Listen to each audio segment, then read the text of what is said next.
ગુજરાતી વિભાગ સર્વે વિદ્યાર્થી મિત્રો અને સર્વે જિજ્ઞાસુ મિત્રો તરફથી આપનું હાર્દિક સ્વાગત કરીશું. તો એક માળખામાં આજે આપણી વચ્ચે ડોક્ટર સલોની જોશી ગુજરાતી ભાષાની વ્યુત્પત્તિ વિચાર વિશે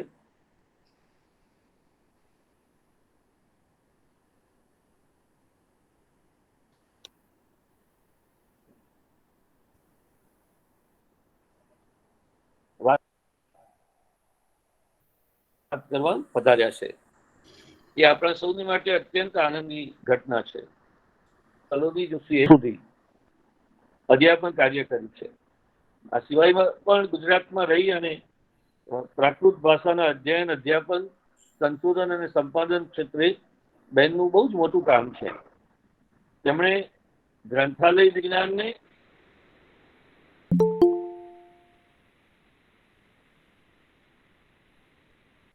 અને હસ્તપ્રત વિજ્ઞાનને એક સાથે રચ્યું છે. અગાઉ એન્ટ્રી ઇન્ડોલોજીમાં, ત્યાંના ગ્રંથાલયમાં, ત્યાંના અધ્યાપનમાં સક્રિય રહ્યા પછી બેને ગુજરાત યુનિવર્સિટીના પ્રાકૃત વિભાગમાં ઘણા વર્ષો સુધી અધ્યાપન કર્યું છે. ડોક્ટર સલોની જોશીએ 50થી વધુ નેશનલ લેવલના અને 5થી વધુ ઇન્ટરનેશનલ લેવલના પેપર પ્રેઝન્ટેશન કર્યા છે, જેમાંથી 20 જેટલા સંશોધન પત્રો તેમના પ્રસિદ્ધ પણ થયા છે. અપ્રસિદ્ધ મધ્યકાલીન કૃતિઓને તેમણે શાસ્ત્રીય રીતે પાઠ વાચના તૈયાર કરી અને એના સંપાદનો પણ આપ્યા છે. આજે આપણી વચ્ચે વિદ્યાર્થીઓને માટે વિદ્યાર્થી પ્રેમને કારણે ઉપસ્થિત એવા ડોક્ટર સલોની જોશીનું હું સર્વે વિદ્યાર્થી મિત્રો અને આપણા સૌ વતી, સર્વે જિજ્ઞાસુ મિત્રો, મારા સાથી મિત્રો વતી હાર્દિક સ્વાગત કરું છું. અને આપ સૌને આજે બેન જે વ્યુત્પત્તિ વિચાર વિશે વાત કરવાના છે તેનો લાભ લેવા વિનંતી કરું છું. ડોક્ટર સલોની જોશી. આભાર. નમસ્તે સર. ગુજરાતીમાં વ્યુત્પત્તિ વિચાર વિશે આજે થોડીક વાત કરવી છે. મુખ્યત્વે તો મારું કામ પ્રાકૃત અને અપભ્રંશમાં જ વધારે રહ્યું છે, પણ એ મને વધારે ઉપયોગી નીવડ્યું છે. જ્યારે કોઈ મધ્યકાલીન ગુજરાતી વિશે વાંચવાનું હોય કે એના કોઈ શબ્દની વાત હોય તો મારું આ પ્રાકૃત અને અપભ્રંશનું જે જ્ઞાન છે એ મને હંમેશા ઉપયોગી નીવડ્યું છે. અને આમાં પાછું કેટલાક અમારા જે ગુરુઓ છે, જેમ કે જયંત કોઠારીને હું ખાસ યાદ કરું, એમની પાસેથી હું સીધી ભણી નથી પણ ઘણું બધું મેળવ્યું છે. એવી જ રીતે ભાણી સાહેબને યાદ કરું તો ભાણી સાહેબ પાસેથી તો મને ખજાનો મળ્યો છે. તો એ અને જે થોડો ઘણો મારો અભ્યાસ છે એના આધારે હું બધાની સાથે આજે વાત કરીશ.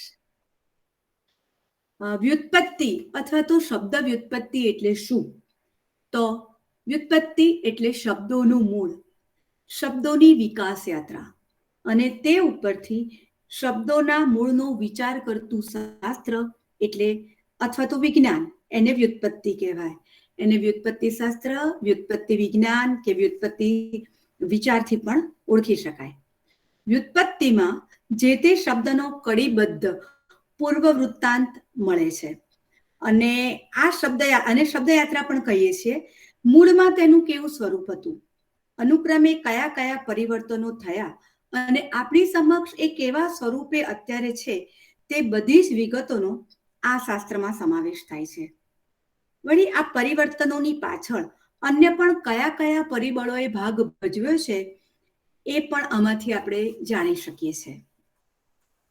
વ્યુત્પત્તિ એટલે એક રીતે જોઈએ તો શબ્દોનો ઇતિહાસ, પણ શબ્દના પણ વિવિધ પાસા હોય છે.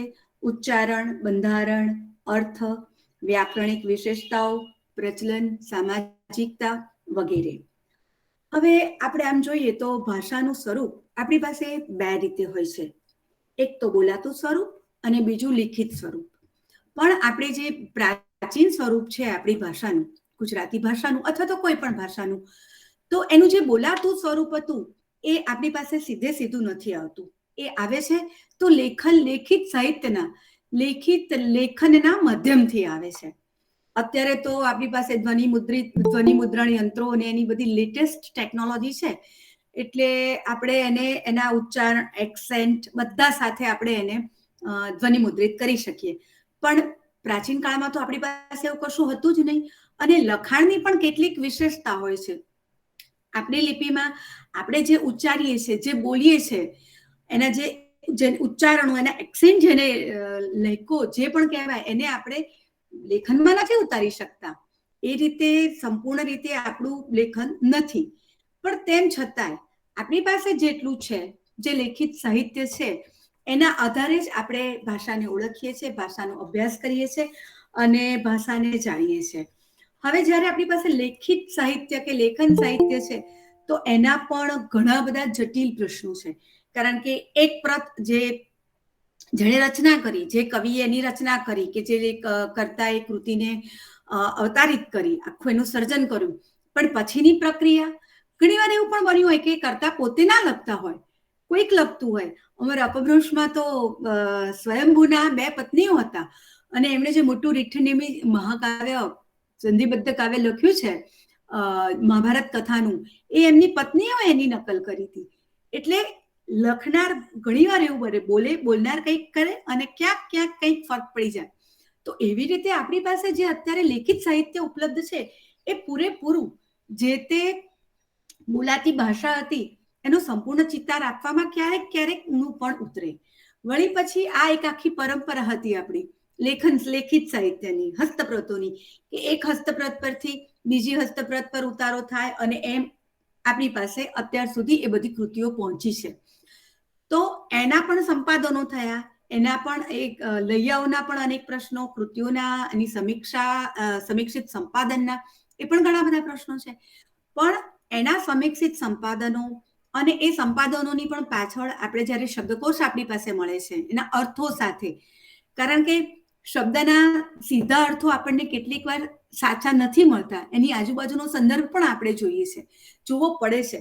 અને એટલે આ જે વ્યુત્પત્તિ શાસ્ત્ર કે વ્યુત્પત્તિ વિચાર, જે આપણે આખું જેના વિશે થોડીક વાત આપણે જાણીશું, એની અંદર કામ કરવું એ ઘણી બધી સજ્જતા માંગી લે એવું છે. હસ્તપ્રતો અને એને તો એક બાજુ પર રાખીએ, તો એ સિવાય આપણને કયા એવા પરિબળો છે કે જે શબ્દોના મૂળ સુધી આપણને પહોંચાડે, એની જે ખોજના જે મુખ્ય પરિબળો છે, એને આપણે થોડાક એના મુદ્દા જોઈશું. સૌથી પહેલા તો ભાષાનું મૂળ સ્વરૂપ, એટલે કે આપણી જે ભાષા, આપણે જે ભાષા કે જે ભાષાના શબ્દોની વ્યુત્પત્તિ વિશે વાત કરવાના છીએ, એ કઈ રીતે અને કેવી રીતે આપણી પાસે આવ્યા છે, એ આપણે જોવું જરૂરી છે. કારણ કે એક ભાષા કાળક્રમે બોલાતા બીજી અન્ય ભાષામાં પરિવર્તિત થાય છે. આ ભાષાના પરિવર્તનનો જે ગાળો છે એ અત્યંત લાંબો અને ધીમો હોય છે, પણ એમાં જે પરિવર્તનો થાય છે એ હંમેશા રહેતા હોય છે અને પછી ધીમે એ એક આખી નવી ભાષાનું સ્વરૂપ પકડે છે. વળી એક ભાષામાંથી એક જ ભાષાનું પરિવર્તન થાય છે એવું નથી.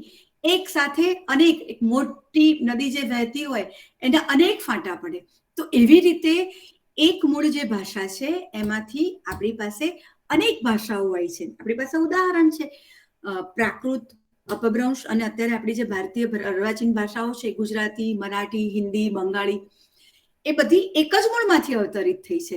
દરેકની પોતીકી વિશેષતાઓ છે, તેમ છતાં મૂળ રીતે તો ક્યાંક ને ક્યાંક એ ભાષાઓ જોડાયેલી જ છે અને એકમાંથી એક સાથે અનેક ભાષાઓ વિકસી છે.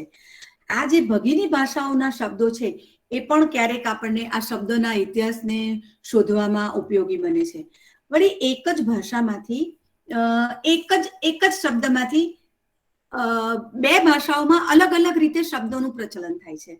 આપણે એક ઉદાહરણ આપણે જોઈએ તો સંસ્કૃતમાં એક અભ્યંતર શબ્દ છે, અભ્યંતર, અંદરની બાજુ, અંદર. હવે એ જે અભ્યંતર શબ્દ છે એનું પ્રાકૃત અભ્યંતર પણ થાય છે અને અભ્યંતર પણ થાય છે, અને એમાંથી હિન્દીમાં ભીતર શબ્દ વધારે વપરાય છે, જ્યારે ગુજરાતીમાં તનો દ થઈ અને અંદર, આપણે એ રીતે અંદર. ભીતર શબ્દ એ ક્યાંક જૂની ગુજરાતીમાં વપરાયેલો મળે છે, અત્યારે પણ ક્યાંક વપરાતો હશે, પણ વધારે પ્રચલન એનું હિન્દીમાં છે અને ગુજરાતીમાં આપણે અંદર. એટલે એક જ શબ્દમાંથી અલગ ધ્વનિ પરિવર્તન થઈ અને આપણને ઘણા શબ્દો મળે છે. એટલે એક ભાષામાં એક શબ્દ રૂપ થાય, બીજી ભાષામાં બીજો શબ્દ રૂપ થાય. એવી જ રીતે બીજું ઉદાહરણ જોઈએ, ગરતા. તો ધ્વનિ પરિવર્તનમાં જ્યારે રકારની સાથે દંત્ય આવે ત્યારે એ મૂર્ધન્યમાં પરિવર્તિત થાય છે. તો અને પાછું ઠ જે છે એ ડઢમાં બદલાય છે. તો ગરતાનું ગડ્ડા થયું હિન્દીમાં, બરાબર. પણ ગુજરાતીમાં આપણને ખાડો મળે છે, કારણ કે એનું પાછું ખમા રૂપાંતર થાય છે, મહાપ્રાણત્વ આવે છે, અને આપણે ગુજરાતીમાં એને ખાડો કહીએ છીએ.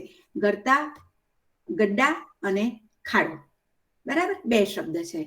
એવી જ રીતે આપણે આ બધી જ પ્રક્રિયાઓને જોતા જઈએ. અને ધ્વનિ પરિવર્તનના તો એટલા બધા નિયમો છે કે જો તમે એનો ઊંડો અભ્યાસ કર્યો હોય તો જ તમને જલ્દી પકડાય, અથવા તો ઘણી બધી મુશ્કેલીઓ પડી જાય એવું છે. વળી અપભ્રંશની અંદર અને પ્રાકૃતમાં આપણને ઘણા બધા વિકલ્પો મળે છે.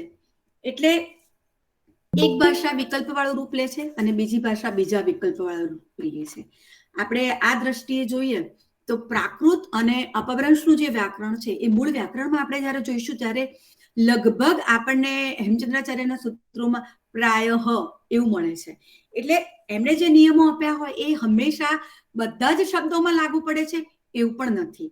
પણ એમનો એ વ્યાકરણનો એ પ્રયત્ન એ હતો કે મેક્સિમમ જે વપરાયા છે પરિવર્તન સાથેના શબ્દો એનો અંદર સમાવેશ થઈ જાય. એટલે કેટલીક વાર તો આપણને એવા શબ્દો પણ મળે કે આપણે આટલું બધું અપભ્રંશ પ્રાકૃત વાંચ્યું હોય તો આપણને ક્યાંય એ પ્રયોગ મળ્યો જ ના હોય, પણ ક્યાંક ક્યાંક એ પછીની કોઈ ભૂમિકામાં આપણને એનો પ્રયોગ મળી જતો હોય છે. એટલે એ રીતે બહુ જ ડિટેલથી અને ઝીણવટપૂર્વકનું આખું આચાર્ય હેમચંદ્રાચાર્યનું વ્યાકરણ છે, બરાબર. હવે આમાં સાથે સાથે બોલીઓની સામગ્રીનો આધાર પણ આપણે વ્યુત્પત્તિ શાસ્ત્ર માટે લેવો પડે. વ્યુત્પત્તિ માટે એક જ કુળની ભાષાઓની સાથે સાથે બોલીઓનું પણ એટલું જ મહત્વ છે. કેટલીક વાર કોઈક શબ્દના સગડ આપણને તેમાંથી સીધા નથી મળતા.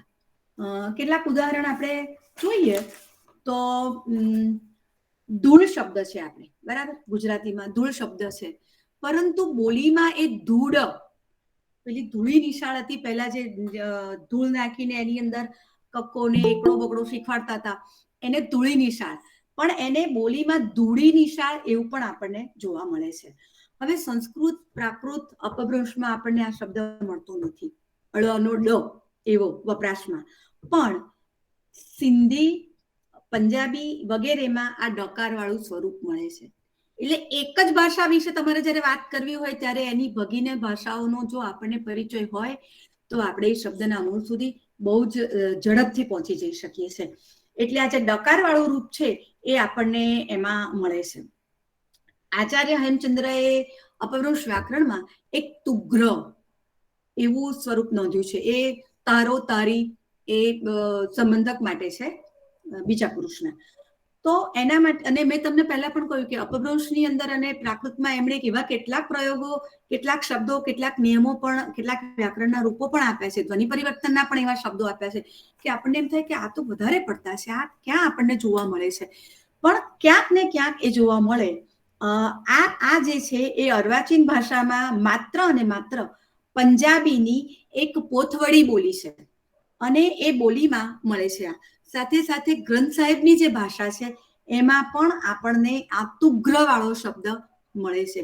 અને એવી રીતે તમે પંજાબીમાં પણ જોશો. એટલે જે અર્વાચીન ભારતીય ભાષાઓ છે એમાં એનો જો અભ્યાસ આપણે કરવો હોય કે એના વિશે, એના પ્રાચીન સ્વરૂપ વિશે માહિતી જોઈતી હોય તો પ્રાકૃત અપભ્રંશ મસ્ત. તો ગ્રંથ સાહેબની અંદર આપણને એ મળે છે. આમ કોઈક શબ્દનું સ્વરૂપ, અર્થ, વ્યાકરણિક વિશેષતા વગેરેને લગતી વિગતો એક બોલી કે ભાષામાં લુપ્ત થઈ હોય, અસ્પષ્ટ હોય, પણ તે બોલી કે ભગીની ભાષામાં કેટલીક વાર સ્પષ્ટ અને સુરક્ષિત હોય છે અને તેની સહાયથી આપણે એના મૂળ રૂપ સુધી પહોંચી શકીએ છીએ. હવે આપણે જોઈએ તો શબ્દોના તો 3 પ્રકાર આચાર્યજીએ પણ કહ્યા છે એમના વ્યાકરણમાં, એમની ટીકામાં. એ 3 આ પ્રકાર આ રીતે છે: તત્સમ, તદ્ભવ અને દેશ્ય. તત્સમ શબ્દ એટલે મૂળ રીતે જે સંસ્કૃતમાં જેનું મૂળ હતું, જે એ જ આપણી ભાષાઓમાં આવ્યા હોય એ. જેમ કે જલ, તો એમાં કોઈ પરિવર્તન નથી, જલનું આપણને જલ જ જોવા મળે છે. તદભવ એટલે તેમાંથી નીપજેલા શબ્દો. કેટલાક ધ્વનિ પરિવર્તનો ના આધારે જે નવો શબ્દ આપણી પાસે આવ્યો હોય એ તદભવ શબ્દો કહેવાય. અને આચાર્યજીનું આખું જે વ્યાકરણ છે એ તદભવ શબ્દોનું, એ તદભવ શબ્દોનું જ વ્યાકરણ છે. બરાબર. હવે દેશીય, દેશીય એવા શબ્દો છે કે જેનું આપણને મૂળ મળતું નથી. ક્યાંક કોઈક મૂળ હશે પણ એટલી બધી હદ સુધી બદલાઈ ગયું છે કે વિકૃત થઈ ગયું છે, તો આપણને એના મૂળ અર્થ સુધી પહોંચી શકતા નથી.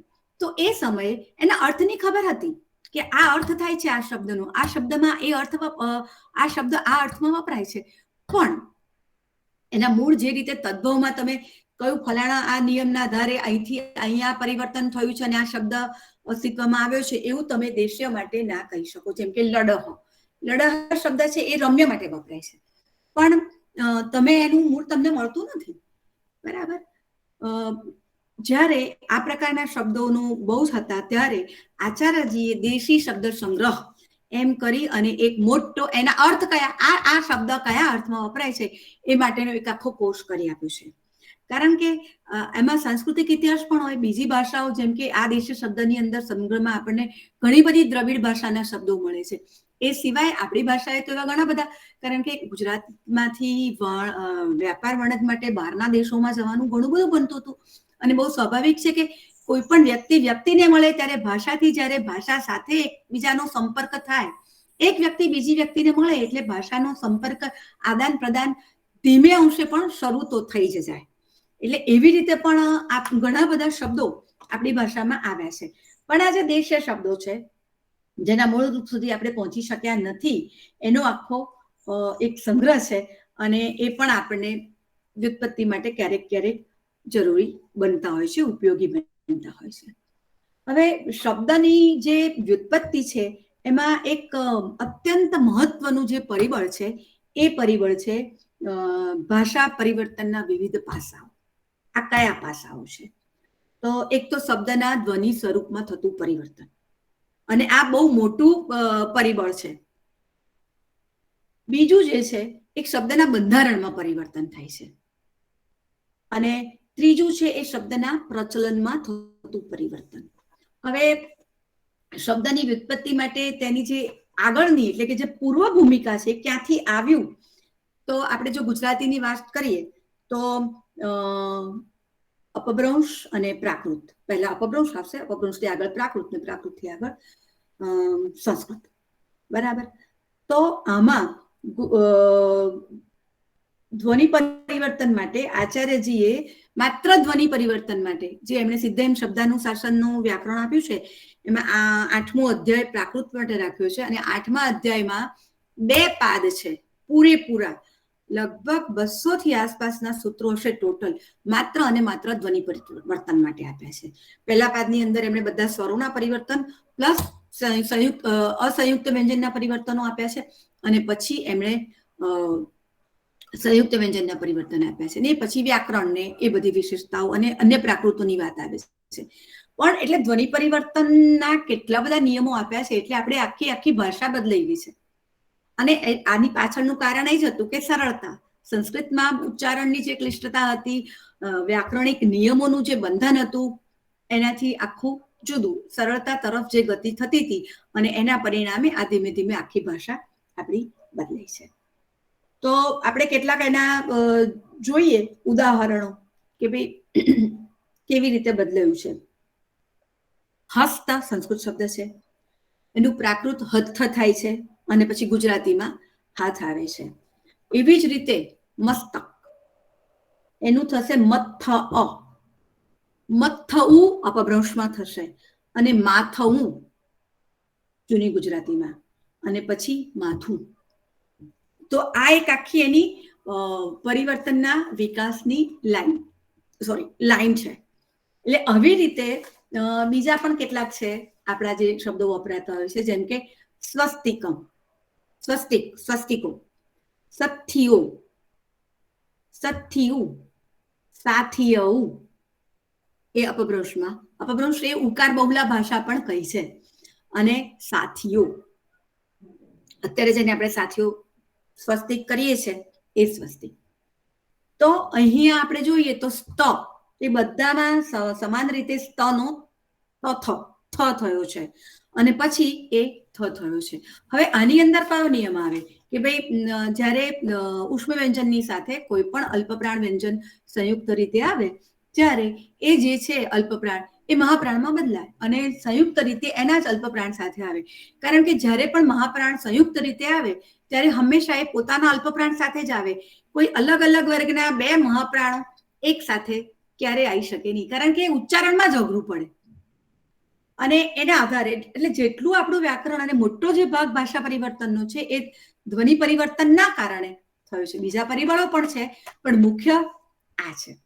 તો એવી રીતે આપણે જોઈએ તો આપણને ક હોય કે એની સાથે જે બીજા અલ્પપ્રાણો જોડાયેલા હોય એવા શબ્દો હોય એ બધામાં જે તે પરિવર્તન થાય. પણ એ પરિવર્તન પાછું હંમેશા થાય છે એવું પણ નથી. એટલે તો એમને લગભગ પ્રાયઃ એમ લખવું પડ્યું છે. હવે પુષ્કર શબ્દ છે, રાઈટ? તો એમાં સ અને ક સાથે આવ્યો સંયુક્ત રીતે. તો જે ક છે એનો મહાપ્રાણ ખ થાય, પુખ્ખર, અને પછી પોખર, બરાબર? પોખરેણી, નાનું તળાવ. પણ બંગાળીમાં એના માટે પુકુર શબ્દ વપરાય છે. આ જે નિયમ છે આપણે જે વારંવાર આપણને જોવા મળે છે અલ્પપ્રાણ અને ઉષ્મ વ્યંજન સંયુક્ત રીતે જ્યારે હોય તો એ ત્યાં જોવા નથી મળતું. એટલે દરેક ભાષાની પાછી પોતાની આગળનું તો એની પાસે છે જ, તેમ છતાં પોતાની પોતીકી વિશેષતાઓ છે. એટલે વ્યુત્પત્તિ શાસ્ત્રમાં આની સાથે સાથે આપણે એ પણ ધ્યાનમાં રાખવું જ પડે. હવે એના કેટલાક મુખ્ય નિયમો છે. મને ખબર છે કે આ મુખ્ય નિયમો જે છે થોડાક કંટાળો આપે એવા હોય છે, કારણ કે જો તમને એ બધી ભૂમિકાનો વિસ્તૃત પરિચય ના હોય તો ક્યારેક એવું થાય.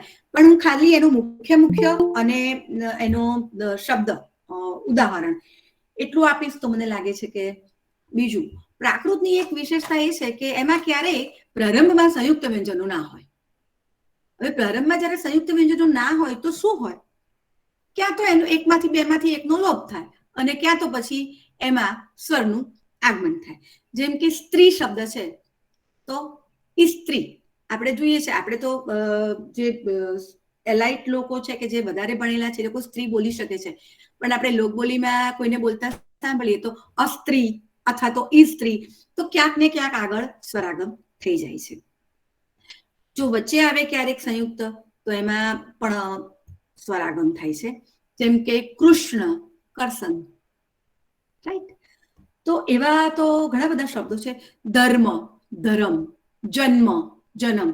તો ક્યારેક સંયુક્ત રીત બેવડાય પણ છે અને ક્યારેક એની અંદર વચ્ચે સ્વરનું આગમ પણ થાય છે. તો આ એક છે કે સ્વરનું આગમ થાય ક્યારેક, પ્રારંભમાં પણ થાય અને મધ્યમાં પણ થાય. હવે આવી રીતે ક્યારેક વ્યંજનોનું પણ આગમ થતું હોય છે સંયુક્તમાં. જેમ કે અમ્લ, મ હાફ અને લ, તો અંબલ. એવી રીતે પછી એમાંથી અંબિલ થાય. અથવા તો અંબ, આંબ, ખટાશ માટે આપણે અંબ વાપરીએ છીએ, જૂની ગુજરાતીમાં પણ વપરાય છે. એવી રીતે તામ્ર, તામ્ર બ વચ્ચે આવી ગયો અને પછી તંબ, મનો અનુસ્વાર થઈ ગયો. એ રીતે કરી અને આપણી પાસે પછી તાંબુ. હવે શું આપણે તંબ મનો લોપ થયો છે અને એનો અનુસ્વાર થયો છે, પણ પછી ગુજરાતીમાં આપણે પેલા તાંબુ લખતા હોઈએ, પણ તાંબુ જે જૂના લોકો બોલતા હતા એ લોકો તાંબુ નહોતા બોલતા, તાંબા પિત્તળના વાસણ. તો ઘણી વાર એમ થાય નાના હોઈએ તો કે તાંબુ કેમ બોલે છે? પણ કારણ કે જે અનુસ્વાર છે એ ગયો છે અને દીર્ઘત્વ આવી ગયું છે, માટે તાંબુ. એવી રીતે સમાન વર્ણનો લોપ હોય. એક સરખા બે શબ્દો સાથે હોય તો બેમાંથી એકનો લોપ થઈ જાય. કારણ કે આમે પણ બોલવામાં અને કેટલીક વાર આપણે જોતા હોઈએ છીએ વાતચીતમાં, બોલચાલની ભાષામાં, કે જ્યારે માણસ ઝડપથી બોલતો હોય અથવા તો એકના એક શબ્દો વારંવાર આવતા હોય તો વચ્ચેના આપણે કહીએ છીએ આ શબ્દો તો ખાઈ ગયા, આ અક્ષર તો ખાઈ ગયા એમ.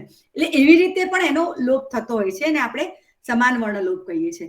જેમ કે માસી માટે સંસ્કૃતમાં માતુહુ સ્વસુકા, માતા જેવી, માતાની બેન. એનું પ્રાકૃતમાં માઉસસિયા થાય છે. એટલે અહીંયા 3 સ સાથે આવ્યા, એક અડધો એક આખો અને બીજો આખો, એમ 3 સ સાથે આવે છે. તો એનું પછી માસી થઈ જાય છે. માઉસે વચ્ચેનો સ જતો રહેશે, છેલ્લો અકારનો પણ લોપ થાય છે અને પછી એમાંથી આપણને માસી શબ્દ મળે છે. ક્યારેક આદ્યસ્વરનો પણ લોપ થાય છે, જેમ કે ઉપવિશતી.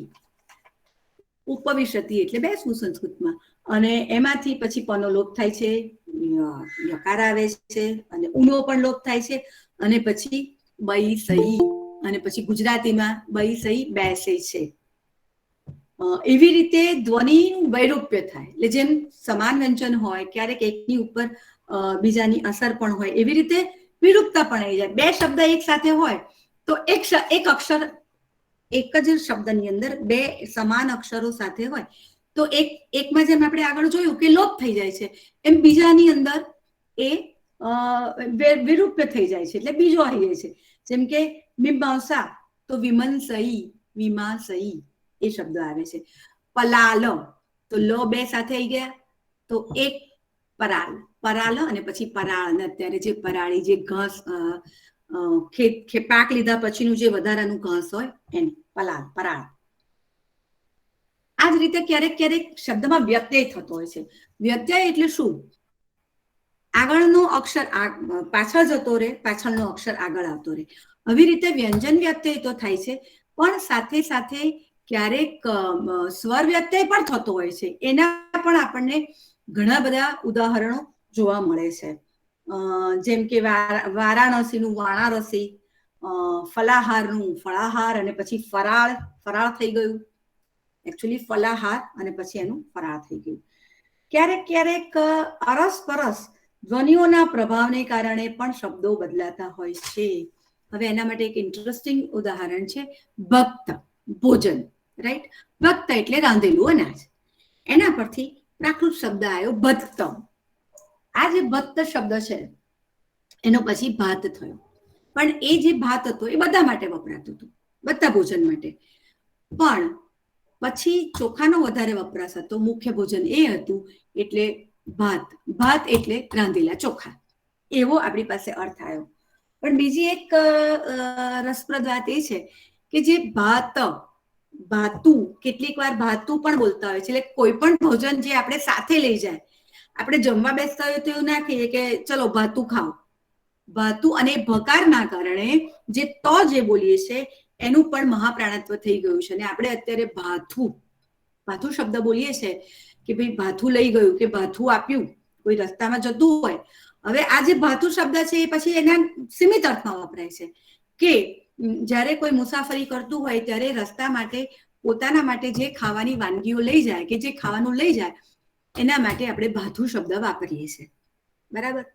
પણ પછી એટલે કે સંગ્રહિત કરેલી વસ્તુ, ખાવાની વસ્તુ, એનો મૂળ અર્થ. પણ પછી પાછો એનો લાક્ષણિક અર્થ આખો બદલાયો. ભાથામાંથી બાણ છોડ્યું, તો એ ભાથું એટલે શું? તર્કસ, એટલે જે પાછળ બાંધેલું હોય યોદ્ધાએ વધારાના બાણોનો સ્ટોરેજ.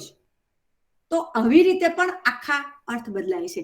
એટલે તમે માત્ર ડિક્શનરી મિનિંગ થી જોવા જાઓ અથવા તો થોડુંક સમજી લીધું હોય, કોઈ બીજી ભાષા વાળો ભણતો હોય ગુજરાતી, ત્યારે આ જો ભાથું વાંચે કે ભાથું એટલે રસ્તામાં લઈ જવાની ખાવાની વાનગીઓ, વાટમાં, પણ આ ભાથામાંથી બાણ કાઢ્યું ત્યારે પછી એને ભાથાનો બીજો અર્થ લેવો પડે. અને આવી જ રીતે ધીરે ધીરે ધીરે આપણી ભાષાઓ બદલાતી હોય છે.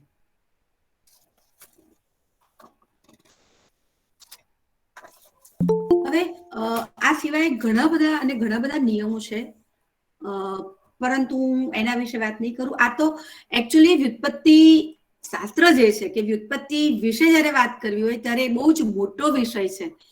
એટલે આની હું તમને જસ્ટ થોડીક એક ઝલક જ આપવા માંગુ છું. વિશેષ તો શક્ય જ નથી 1 કલાકમાં, પણ માત્ર અને માત્ર ખ્યાલ આવે કે આ શાસ્ત્ર કયા પ્રકારનું છે, કે આના માટે આપણે કઈ રીતની સજ્જતા જોઈએ અથવા તો કયા પ્રકારનો અભ્યાસ આપણે કરવો પડે. હવે શબ્દના જે અર્થો છે એમાં જે પરિવર્તન આવે છે એ પણ એક મહત્વનું પરિબળ છે. એટલે માત્ર ડિક્શનરી મિનિંગ પરથી, ડિક્શનરી મિનિંગ અથવા તો શબ્દોના આ શબ્દ આમાં છે પણ એના અર્થની તો આખી એક જુદી જ વિચારણા થઈ જાય છે. હવે આ પરિવર્તન પણ મુખ્યત્વે રીતે આપણને 3 રીતે મળે છે, અને ભાષા વિજ્ઞાનના જે વિદ્યાર્થીઓ છે એમને તો ખબર જ હશે કે મુખ્ય રીતે 3 છે કે કોઈ પણ શબ્દ હોય જે પહેલા વપરાતો હોય પછી એમાં 3 થી અલગ બને છે. એક તો અર્થ સંકોચ, બીજું છે અર્થ વિસ્તાર અને ત્રીજું છે સમૂળગુ અર્થનું પરિવર્તન. તો આ 3 જે મહત્વના છે એના આપણે કેટલાક ઉદાહરણો જોઈ લઈએ. તો હવે જે અર્થ સંકોચ એટલે પહેલા જે અર્થમાં વપરાતું હોય એનાથી સીમિત અર્થમાં વપરાય તો એ અર્થ સંકોચ કહેવાય. જેમ કે મૃગ, તો સંસ્કૃતની અંદર મૃગ તો એ કોઈ પણ પ્રાણી માટે વપરાતો શબ્દ હતો, પરંતુ આપણે ત્યાં પછી પાછળથી ઇવન પ્રાકૃતની ભૂમિકામાં પણ ગુજરાતીમાં તો સૌથી વધારે કે મૃગલા, મૃગ, તો મૃગ એટલે માત્ર ને માત્ર હરણા. એટલે જે પેલો વિશાળ અર્થ હતો કોઈ પણ પ્રાણી માટે વપરાતો હતો, આપણે મૃગચર્મ કહીએ છીએ, તો મૃગચર્મ એટલે હરણનું ચામડું. પહેલા વ્યાઘ્ર ચર્મ, સિંહ ચર્મ ભલે નામથી આપતા હોય, પણ મૃગચર્મ એટલે એ બધા ચર્મનો પણ એની અંદર સમાવેશ થતો જ હતો. પણ હવેની ભૂમિકામાં મૃગ એટલે માત્ર અને માત્ર હરણા. એવી રીતે મેં તમને જેમ ભક્ત ભાતનું ઉદાહરણ આપ્યું છે કે રાંધેલું ભોજન, પણ એમાં અત્યારે માત્ર ચોખા. હવે બીજું ક્યારેક શું થાય છે કે એક જ શબ્દના પરિવર્તનો પ્રાકૃતમાં તો આ વધારે બને છે ને, એટલે ત્યાંના જે કવિઓએ કાવ્યોની અંદર શ્લેષના જે ઉદાહરણો આપ્યા છે અદ્ભુત આપ્યા છે. પણ ધ્વનિ પરિવર્તનમાં આપણે વચન શબ્દ જોઈએ, બરાબર? તો વચન મધ્યવર્તી અલ્પપ્રાણ વ્યંજનનો લોપ થાય છે માટે, અને યશ્રુતિ એટલે વયણ અથવા તો વર્ણ, વયણ. મુખ માટે પણ વદન, વયણ, અને વેદના એના માટે પણ વેયણા. હવે આ જે વયણ શબ્દ છે વચન માટે, એનું પછી યનો સંપ્રસાર થઈને વેણ થઈ ગયું. ભાઈ મારું એક વેણ રાખજે ને, મારી આટલી વાત રાખજે ને. આપણે જૂની ગુજરાતીમાં જ્યારે વાતચીતની ભાષા હોય અથવા તો એમાં વેણ એટલે વચન એવું જોઈએ છે. હવે વેદના માટે પણ વેણ આવે, કારણ કે ત્યાં પણ યનો લોપ થાય છે, અને વે છે, ય છે, યનો પૂરો લોપ થઈ જાય છે, અને ન એટલે વેણ. પણ આપણે ત્યાં ઉચ્ચારણમાં આપણે જ્યારે વેણ, એને વેણ ઉપડ્યું. હવે વેદના એટલે તો કોઈ પણ વેદના, કોઈ પણ દુઃખ જે શારીરિક હોય એ. પણ પછી જૂની ગુજરાતીમાં આ જે વેણ શબ્દ છે એ માત્ર અને માત્ર પ્રસૂતિની પીડા માટે જ વપરાય છે. પાછા એક શબ્દના 2 અર્થ છે. એક વેણ, પણ એમાં પાછું ઉચ્ચારણમાં તમે જોજો કે એ જે એ છે એ બ્રોડ છે. આપણે જે વેણ કહીએ છીએ વચનના અર્થમાં, એટલે આ બધી જે બારીકીઓ છે એનો પણ ખ્યાલ રાખવો પડે. એવી જ રીતે બટુક શબ્દ છે, તો બટુક શબ્દ એ કોઈ પણ નાના બાળક માટે વપરાતો હતો. બટુક, બડુ અને પછી બડવો, બરાબર? તો જે બાળકને જનોઈ દેવાની હોય એને બડવો કહેવાય, કોઈ પણ બાળકને બડવો કહેવાય નહીં. એ એનો અર્થનો સંકોચ થયો. એવી રીતે પંક્તિ, પંક્તિ એટલે આખી હાર, બરાબર? કનો ઘોષ થઈ અને ગ થયો છે, અને પછી પંગત થઈ ગયું છે આપણે ત્યાં. તો જે ગુજરાતીમાં પંગત છે, હવે પંગત શબ્દ માત્ર અને માત્ર જમવા બેઠેલા જે લોકો હોય એની હાર માટે જ વપરાય છે, બરાબર? હવે અર્થ વિસ્તારમાં આપણે જોઈએ તો આપણી પાસે એના ઘણા ઉદાહરણો છે, જેમ કે ગવેષણા, કુશળ, પ્રવીણ. તો ગવેષણા કરવું એ અત્યારે આપણે ગવેષણા તો કંઈ પણ જે શોધખોળ થતી હોય એના માટે ગવેષણા શબ્દ વાપરીએ છીએ. પણ ગાય માટેની જે શોધ થતી હતી, પહેલા ગાયો જે ખોવાઈ જતી હતી, તણ હોય એમાંથી કોઈ એક છૂટી પડી ગઈ હોય, તો જે આશ્રમમાં રહેતો બાળક હોય કે જે વિદ્યાર્થી હોય એ ગાયોને શોધવા જાય, એને ગવેષણા કહેવાય. પણ એમાં અર્થ રહેલો છે શોધવાની પ્રક્રિયાનો, તો પછી કોઈ પણ માટે એ ગવેષણા શબ્દ. એવી રીતે કુશ, કુશ નામનું જે ડાબ છે એ જે ઘાસ છે અણીદાર હોય, નોકીલું, એને ચૂંટવામાં તમારે ખૂબ ધ્યાન રાખવું પડે. તો એ જે ચોકસાઈથી ઝીણવટપૂર્વક કામ કરે એને કુશળ કહેવાય, કુશ લાવવામાં નિષ્ણાત, પારંગત. પણ પછી કોઈ પણ વિદ્યાની અંદર જે કુશળ હોય, કોઈ પણ સ્કિલમાં કુશળ હોય, એને આપણે પછી કુશળ વાપરીએ છીએ. અહીંયા અર્થનો વિસ્તાર જોવા મળે છે. એવી રીતે વ્યાખ્યાન શબ્દ, હવે એમાં પાછો સંકોચ. વ્યાખ્યાન એટલે કોઈ પણ વ્યાખ્યાન, બરાબર? પણ વખાણ, વ્યાખ્યાનનું પ્રાકૃત વ્યાખ્યાન સંસ્કૃત છે, એનું વખાણ અને પછી વખાણ. હવે ગુજરાતીમાં જે વખાણ શબ્દ વપરાય છે એ માત્ર ને માત્ર પ્રશંસાના અર્થમાં જ વપરાય છે. એ જે વ્યાખ્યાન કોઈ ભાષણ આપ્યું એ અર્થમાં નથી વપરાતો. હવે ક્યારેક ક્યારેક સમૂળગો અર્થ બદલાઈ જ જાય, ક્યાંક ક્યાંક એના લીસોટા આપણને જોવા મળે, પણ એ એકદમ સંકોચ થઈ ગયો હોય, જેમ કે અને આખો બદલાઈ ગયો હોય. ઉપાખ્યાન એટલે કહેવત, બરાબર, ઉવખાણ. પછી એમાંથી ઉખાણું શબ્દ આવ્યો. હવે ઉખાણું શબ્દનો આમ તમે અર્થ જોવા જાઓ તો કહેવત છે, પણ અત્યારે ઉખાણું એટલે કોયડો એ અર્થમાં વપરાય છે. અને સારા અર્થમાં પણ કેટલાક શબ્દો વપરાતા હોય અને કેટલાક આખા પરિવર્તિત થઈને બીજા, જેમ કે ભટ્ટ. ભટ્ટ એટલે યોદ્ધો. પછી ટઠ દઢમાં બદલાય છે, એ નિયમ અનુસાર ભડ થયું. પણ પછી ગુજરાતીમાં લોકબોલીમાં સ્લેંગમાં એ એક ગાળ તરીકે પણ વપરાય છે. એટલે આવી રીતે આપણે જોઈએ તો ઘણા બધા પરિવર્તનો આપણને જોવા મળે છે. એક બહુ જ ઇન્ટરેસ્ટિંગ કહેવાય એવી વાત મારે તમારી સાથે કરવી છે આજે, કે આખા અર્થ અને કેવી રીતે બદલાય છે એનું એક સરસ ઉદાહરણ છે.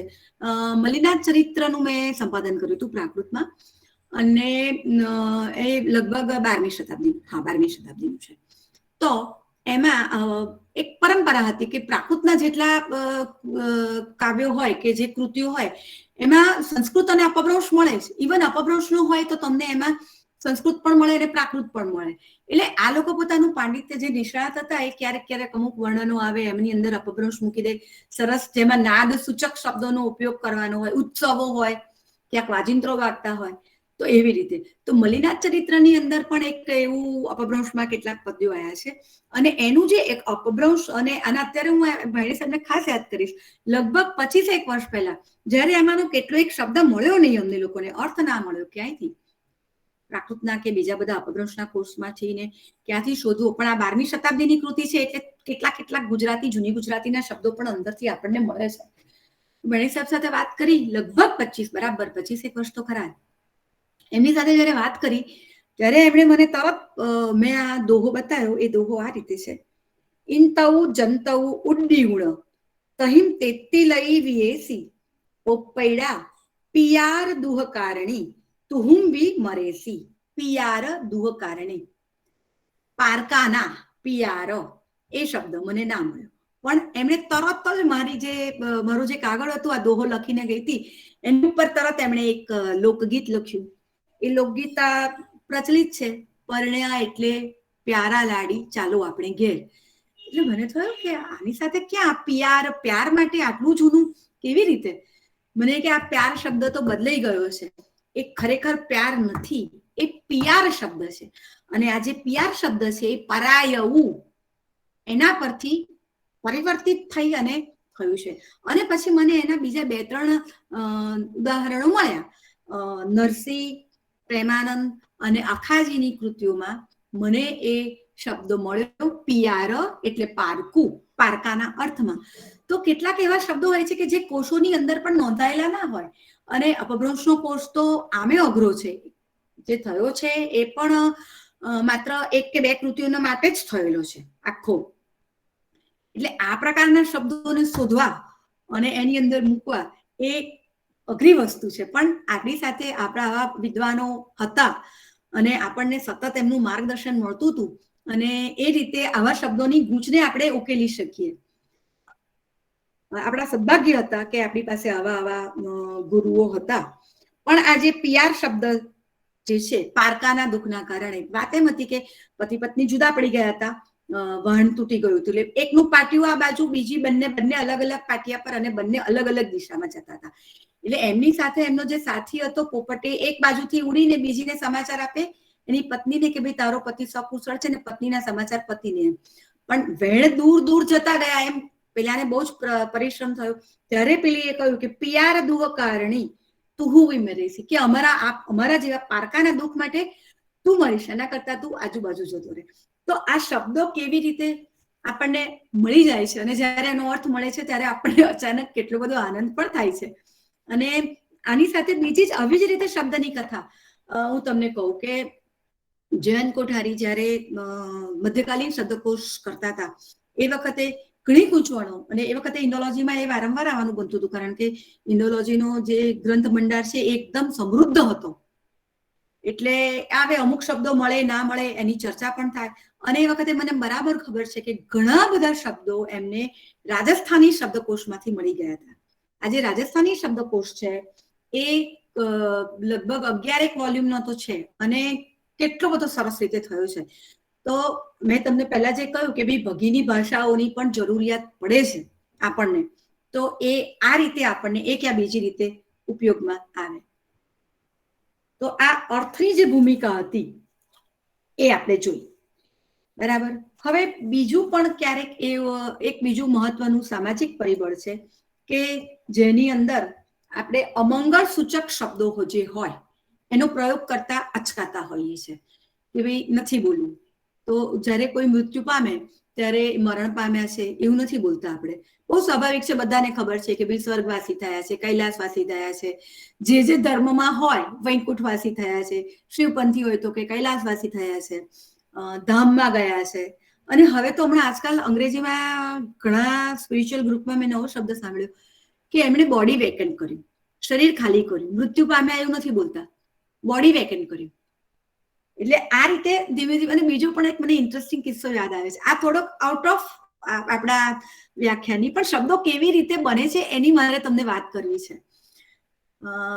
એક નાનું બાળક હતું અને જતા જતા એને કંઈક બતાવીને કહ્યું કાઉમમ. વિચારવા માંડી કે કાઉ શબ્દ છે પણ કાઉ મમ શબ્દ તો મેં જોયો સાંભળ્યો જ નથી. What is this? પછી મેં એની મમ્મીને પૂછ્યું, મેં કહ્યું કે આ શું કહે છે અને આ શેની વાત કરે છે તારો દીકરો? તો કે જો આ લીલું ઘાસ છે ને એને કાઉ મમ કે છે. કારણ કે મમ્મીઓને અંગ્રેજી મીડિયમમાં ભણાવ્યું હતું એટલે ગાય નહોતું શીખવાડ્યું, કાઉ શીખવાડ્યું હતું. પણ રોજ દાદી જમાડે એટલે દાદી ખાવાનું આપે એટલે એને મમ આપે છે, તો ગાયનું ખાવાનું એમ કરીને એને તરત ને તરત આ નાના બાળકે કાઉ મમ શબ્દ કોઈન કર્યો. એટલે કેટલીક વાર પ્રચલિત બને, કેટલીક વાર ના પણ બને. પણ આ શબ્દ આ રીતે બન્યો. નાના નાના છોકરાઓને ખબર ના હોય તો વાસણ માંજવા આવનારા ઘરડા બા હતા, વાસણ બા. સિક્યુરિટી ઓફિસર હોય તો લાકડી દાદા, લાકડી અંકલ. એટલે બે ભાષાને મિક્સ કરીને પણ નાનું બાળક આવી રીતે શબ્દો કોઈન કરતું હોય છે. એટલે ક્યાંક ને ક્યાંક આપણને કોઈક શબ્દમાં આવું પણ ઉપયોગી નીવડે. ઓકે. પછી સાથે સાથે અમુક અમંગળની જે મેં વાત કરી એમાં લાકડા નહીં પણ મગ બાફણા કે લાકડાની સાથે એમને પેલો ચિતાનો સંદર્ભ યાદ આવે તો એને મગ બાફણા. અને આપણા ઘરોમાં આપણે રોજ જોઈએ છે કે આપણે ક્યાં જાય છે પૂછીએ તો આપણી દાદી તરત બોલે, આવું નહીં બોલવાનું, ક્યાં જાય છે? સિદ્ધ જાય છે. તો એ જ્યાં જતો હોય ત્યાં એનું કાર્ય સિદ્ધ થાય, એટલા માટે તું સિદ્ધ જાય છે એ રીતે કહેવાનું હોય. તો આ એક સામાજિક વસ્તુ પણ જે આપણને આની અંદર પરિબળ છે એક મહત્વનું, એનું ધ્યાન રાખવું પડે. સાથે સાથે આચાર્ય હેમચંદ્રએ પણ આ એક શબ્દ નોંધ્યો છે કે આમલા એટલે આમ તો આપણે ખાટું એ અર્થમાં જોઈએ છે, પણ એના માટે સ્વાદુ શબ્દ કલાલના ઘરમાં વપરાય. કલાલ એટલે દારૂ ગાળનાર. અને એમાં જો ખટાશ વધારે પડી જાય તો બધું બગડી જાય એને જે તૈયાર કર્યું હોય. તો એના માટે હેમચંદ્રાચાર્યએ એમના શબ્દ સંગ્રહની અંદર કે ત્યાં આમલા માટે સ્વાદુ શબ્દ વાપરવાનો એ દેશી શબ્દ સંગ્રહમાં પણ છે. એ રીતે ક્રિયા તો એકની એક જ હોય, પણ એ ક્રિયા કેવી રીતે થાય છે અથવા તેને કેવી રીતે બતાવવી છે, એને તુચ્છકારથી બતાવી છે, એને આદરથી બતાવી છે, કેવી રીતે, તો એના માટે પણ આપણે ઘણા બધા શબ્દો નોંધાયા છે. જેમ કે ખાવું હોય તો ખાવું, જમવું, આરોગવું. પછી કોઈ માણસ જયારે વધારે ખાતું હોય ત્યારે દાબવું, બહુ દાબીને ખાય છે, દાબે છે. ઝાપટ્યું, બરાબર ઝાપટ મારીને એકદમ અક્રાંતિઓ હોય એવી રીતે ખાય તો ઝાપટ્યું. ગળચવું, ઝોંસવું, હાથ મારવો, ઠુંગો કરવો. આ બધા શબ્દો ક્રિયા તો એક જ છે પણ એની અર્થછાયાઓ જુદી જુદી છે. એટલે કેટલાક શબ્દોની સાથે આપણે આ રીતે જે સામાજિક પરિવેશ છે એને પણ ધ્યાનમાં રાખવું પડે. હવે હું તમને કેટલાક શબ્દો વિશે વાત કરીશ. થિયોરેટિકલ તો બહુ થયું. અચ્છા, વચ્ચે હું જરા રોકાઈ છું, મારું એકવાર બોલવાનું ચાલુ થાય પછી. સોરી, હું તમને પહેલા કહેવાનું ભૂલી ગઈ. ક્યાંય કોઈને વચ્ચે કંઈ પણ પૂછવું હોય, કંઈ પણ પ્રશ્ન થતો હોય, ક્યાંય પણ કંઈ લાગતું હોય તો તમે મને વચ્ચે રોકીને પૂછી શકો છો. એટલે આપણે હવે થોડા કેટલાક શબ્દો જોઈએ કેવી રીતે આવ્યા છે. તો એ પહેલા કોઈની કઈ જિજ્ઞાસા હોય, કોઈને કંઈ પૂછવું હોય કંઈ જાણવું હોય તો મને તમે અત્યારે કહી શકો છો. આશાબેન, તમે હેન્ડ રેઝ કરવાનું કહો અથવા તો તમે એમને અનમ્યુટ કરો જો કોઈનો પ્રશ્ન હોય તો. કોઈને પ્રશ્ન હોય, કોઈ તકલીફ હોય, મૂંઝવણ હોય, પરિપૂર્તિ કરવી હોય, કોઈ પૂછી શકો છો.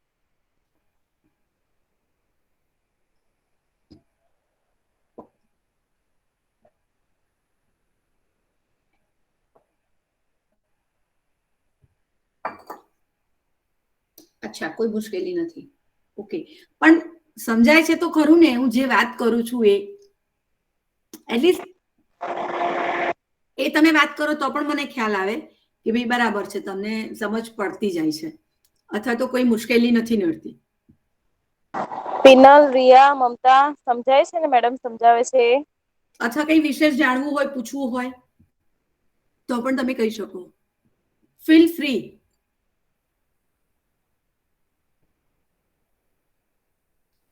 સમજાય છે મેડમ કે છે, મેસેજ ઓકે, સમજાય છે. ચાલો હવે આપણે કેટલાક શબ્દો જોઈએ. અને ખાસ આ પુસ્તક માટે હું તમને વાત કરું કે વ્યુત્પત્તિ વિચાર જે ભાણી સાહેબનું છે પુસ્તક એ ખૂબ સરસ છે. એની અંદર એમણે કેટલાક જે મોટા મોટા મુદ્દા આપ્યા છે અને જે વધારે ડીપ છે એને મેં અત્યારે આ મારા વ્યાખ્યાનમાં નથી સાંકળ્યા. એમણે ભારતીય ભાષા કુળોની પણ વાત કરી છે અને આ જેટલા ગુજરાતીમાં પરિવર્તનો પ્રાકૃત અને અપભ્રંશની ભૂમિકામાં થઈને આવ્યા છે એ બધાનો એક મોટો અંશ આ વ્યુત્પત્તિ વિચાર પુસ્તકની અંદર છે જ. પણ એને મેં અત્યારે થોડો સાઈડ પર કરી દીધો છે કારણ કે એ ઘણો બધો સમય પણ લે. પણ મને લાગે છે કે એની સાથે આપણે કેટલાક શબ્દો એમણે એ વ્યુત્પત્તિ વિચારના ત્રીજા ભાગમાં, પહેલા ભાગમાં એમણે સામાન્ય પરિચય આપ્યો છે, બીજા ભાગની અંદર એમણે આ ભારતીય આર્ય ભાષા કુળો અને આખું ધ્વનિ પરિવર્તન જે છે ગુજરાતી ભાષા કેવી રીતે થઈ અને એની આખી વાત એમણે કરી છે. આપણી ગુજરાતી ભાષા 12મી શતાબ્દીના લગભગ મધ્ય ભાગથી શરૂ થઈ છે તે છેક અત્યાર સુધી. જૂની તો આપણને 18મી શતાબ્દી સુધી, પણ એ બધા જે કેટલાક છે એના અભ્યાસો એના વિશે પણ એમણે અંદર સરસ વાત કરી છે. પણ બીજો એક મહત્વનો મુદ્દો એ છે કે જ્યારે શબ્દની વ્યુત્પત્તિ માટે આપણે જોઈએ ત્યારે માત્ર અનુમાન ના ચાલે, આપણે નક્કર ઉદાહરણો જોઈએ અને માત્ર વ્યાકરણના નિયમો પણ ના ચાલે, એ પણ એટલા જ પૂરતા નથી. એના માટે આપણે આપણી જ જે ભાષા છે એને આજે મેં તમને પિયારી શબ્દના, પરાયા માટે પિયારી શબ્દના ઉદાહરણથી બતાવ્યું એમ આપણી પાસે આધાર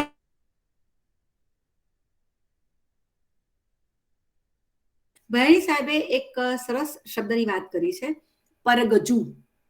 બરાબર, પરગજુનો અર્થ આપણે પરોપકારી એ અર્થમાં જોઈએ છે.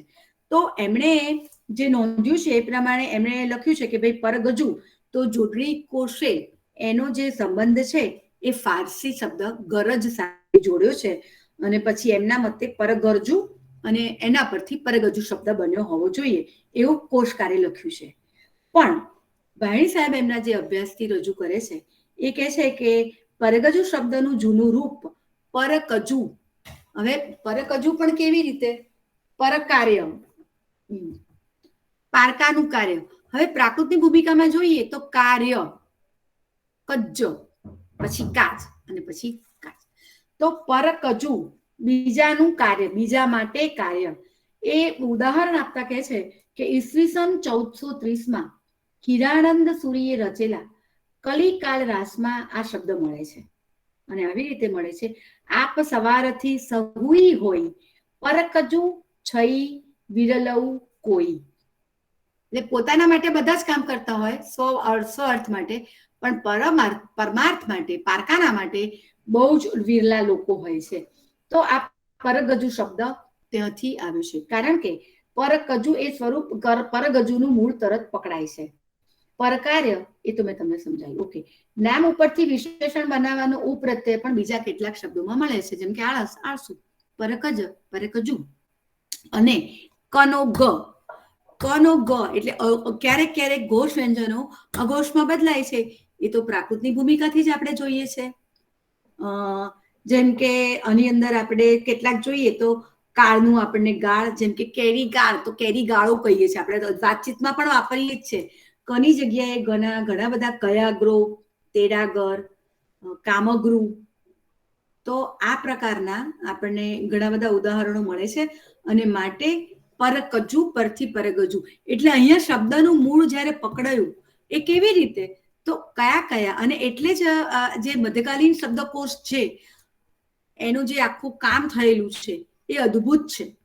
બધા કદાચ અત્યારે ગુજરાતી વાંચનારાઓને એનો ખ્યાલ પણ નહીં હોય કે એમણે ઉપયોગ પણ નહીં કર્યો હોય, પણ જેને મધ્યકાલીન શબ્દની અંદર મધ્યકાલીન સાહિત્યમાં કામ કરવાનું હોય, જે લોકોએ આ રીતે વ્યુત્પત્તિ શાસ્ત્રની અંદર જવાનું હોય, એ લોકો માટે તો આ પ્રકારના ગ્રંથોનો અભ્યાસ કરવો એકદમ અનિવાર્ય છે, કરવો જ પડે.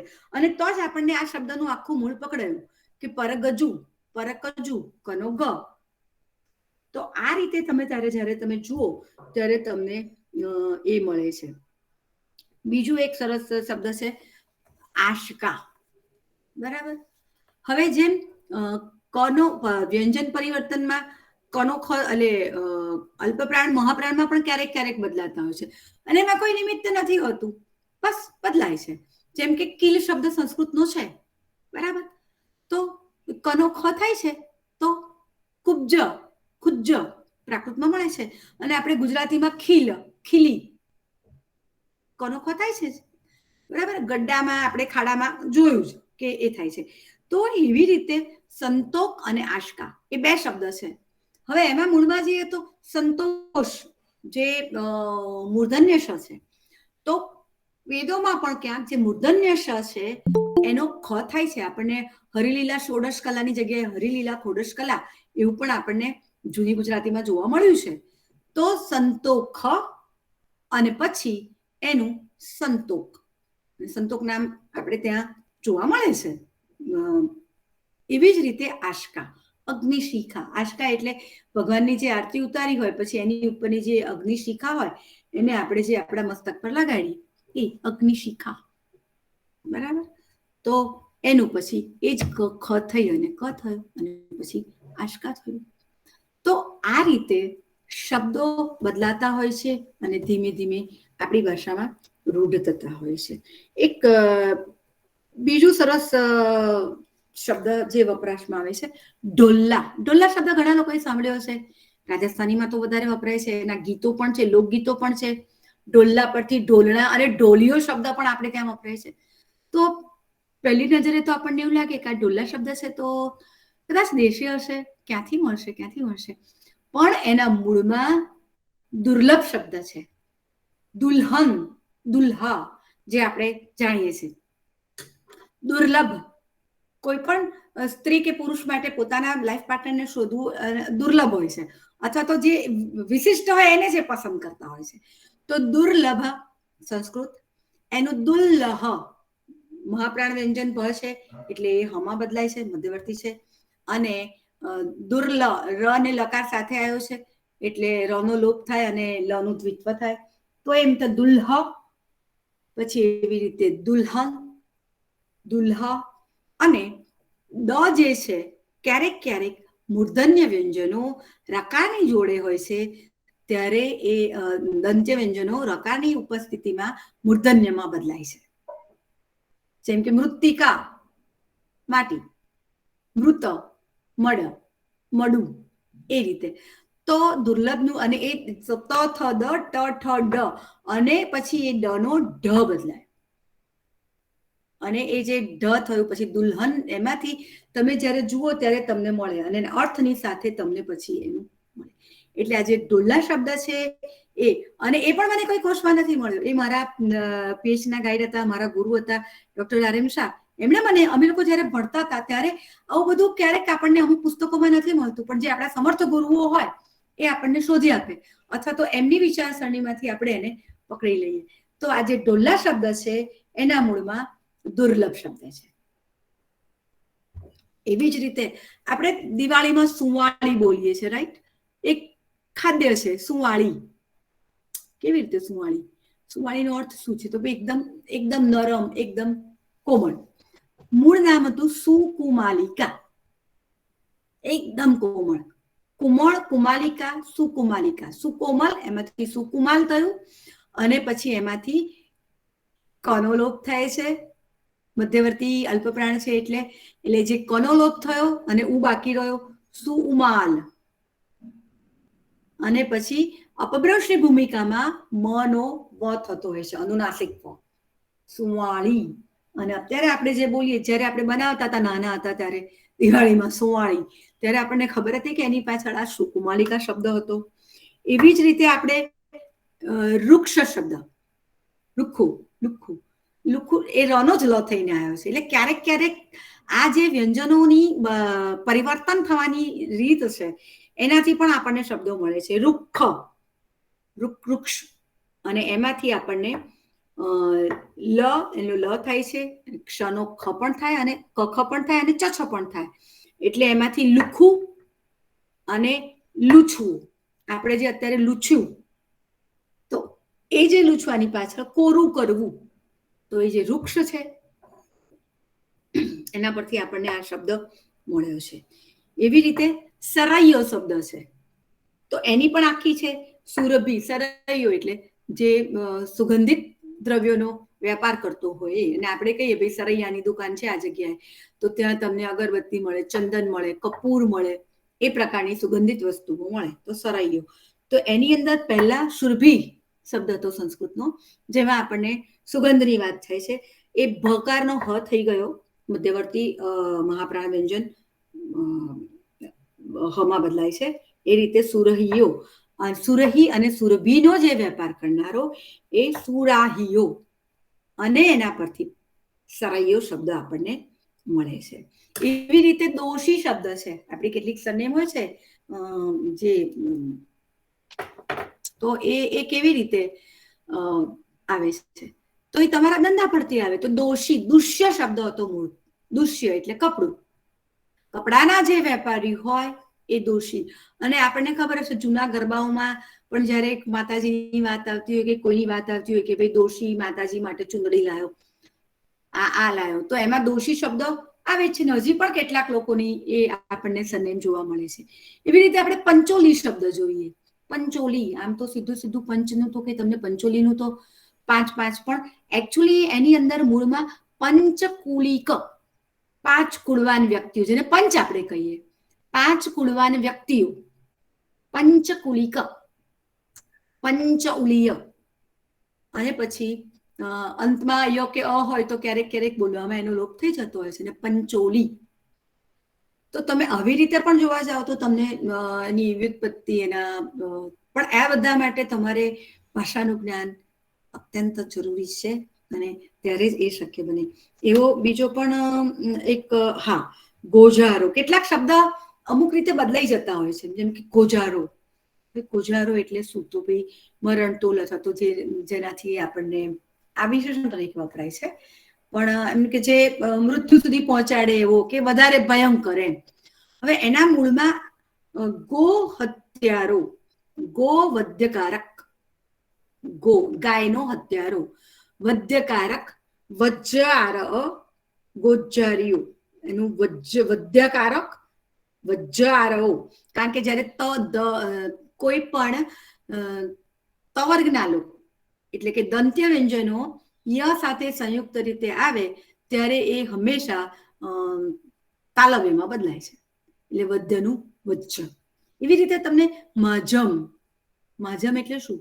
મધ્યમ, મધ્યમ. મધ્યમનું જ્યારે ધન ય સાથે આવ્યા એટલે એ અનુક્રમે તાલવ્યમાં બદલાયા, એટલે જ અને જ, માજમ. અને પાછું સંયુક્ત વ્યંજનમાંથી જ્યારે એકવડો, અપભ્રંશ પછી આ પ્રક્રિયા વધી છે સંયુક્ત વ્યંજનોને એકવડા કરવાની. પ્રાકૃતની ભૂમિકામાં એ હતું કે અસમાન વર્ગના વ્યંજનો એક સાથે નહોતા આવતા. ક હોય તો કખ જ સાથે આવે, ક ને ઘ પણ ના સાથે આવે, એક જ આવે. એટલે ક ને ગ જ સંયુક્ત રીતે આવી શકે, ચ અને છ જ આવી શકે. તો એ ત્યાં એ રીતે હતું. પણ ગુજરાતીમાં જ્યારે આવ્યા ત્યારે સંયુક્ત વ્યંજનો ધીરે ધીરે ધીરે એનો લોપ થતો ગયો, એનું એ ઘસાતા ગયા. પણ સંયુક્ત વ્યંજનો જ્યારે અસંયુક્ત બને છે ત્યારે એના પૂર્વ સ્વર દીર્ઘત્વ આવે છે. એટલે જે મધ્યમ, મ તો સિંગલ હતો, માં નહોતો, પણ મધ્યનો ડબલ જ, નાનો જ અને મોટો જ, બરાબર. અલ્પપ્રાણ અને મહાપ્રાણ જ હતા એમાંથી એનો લોપ થઈ ગયો, એટલે બહુ સ્વાભાવિક છે કે જે અલ્પપ્રાણ હોય છે એનો જ લોપ થાય છે. મહાપ્રાણ તો બળવાન છે એટલે એ તો રહે છે જ. હંમેશા શબ્દોની અંદર પણ એનું બળાવણ હોય કે કયાનું ઉચ્ચારણની દ્રષ્ટિએ વધારે સબળત્વ છે એ રીતે હોય. અને માટે પછી જે મ સિંગલ હતો એ રસ્વ હતો એનો દીર્ઘ થયો અને આપણને માધ્યમ મળે છે. એવી રીતે અહીંયા કેટલીક વાર નથી પણ મળતું વજ્જ, કોવજ્જકારક, અને એમાંથી પછી ગોજારો. એવી રીતે ગોયુગ શબ્દ પણ છે, ગાયની જોડી માટે, જોડી માટે કોઈ પણ પ્રાણીની જ્યારે જોડીની વાત આવે ત્યારે એ અશ્વ ગોયુગ, એટલે ગો શબ્દ તો અંદર જ રહે છે. એટલે આ રીતે પણ આખા શબ્દોની જે ઇતિહાસ હોય છે, શબ્દની જે યાત્રા હોય છે એ ધીરે ધીરે બદલાતી રહે છે. બરાબર.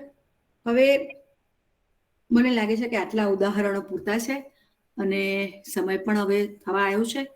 તો કોઈનો કોઈ પ્રશ્ન અથવા તો કંઈ પણ પૂરક માહિતી જોઈતી હશે તો પણ તમે, અને આની અંદર કામ તો ઘણા બધાએ કર્યું છે પણ હવે એ આખો હું તમને પરિચય નહીં આપું, પણ ટર્નરનું બહુ સરસ કામ છે. ટર્નરે વ્યુત્પત્તિ અંદર ઇટમોલોજીમાં કામ કર્યું છે. એટલે ઘણા બધા ગુજરાતીના પણ જે વિદ્વાનો છે એમણે કરેલું છે, કર્યું છે પંડિત બેચરદાસજીએ, અને બીજા પણ ઘણા લોકોએ. કોઈકનું માઇક કોઈકનું માઇક ચાલુ છે એને બંધ કરો.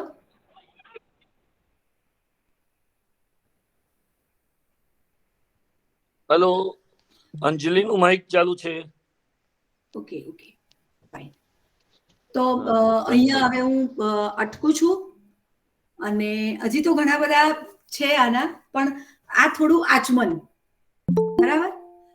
તો આપનો જે પ્રતિભાવ હોય આપ મને આપો અને હું આશા રાખું કે તમે થોડા તો આનાથી તમને લાભ થયો હશે.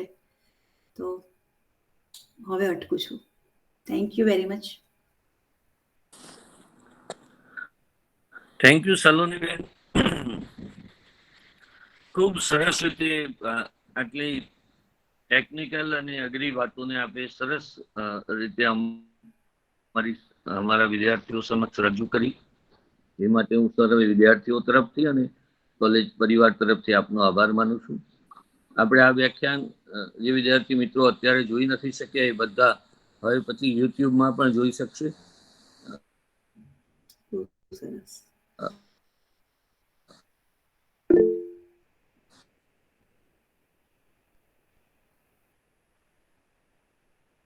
અને આપણો આ એક ટોપિક આ રીતે સલોનીબેનના જ્ઞાનથી આપનો જ્યારે પણ વિદ્યાર્થી મિત્રો માટે આવું જરૂર પડે ત્યારે આપનો આવો સહકાર મળી રહે તેવી વિનંતી કરું છું. ચોક્કસ. થેન્ક યુ સો મચ બેન. ખૂબ આભાર. નમસ્તે.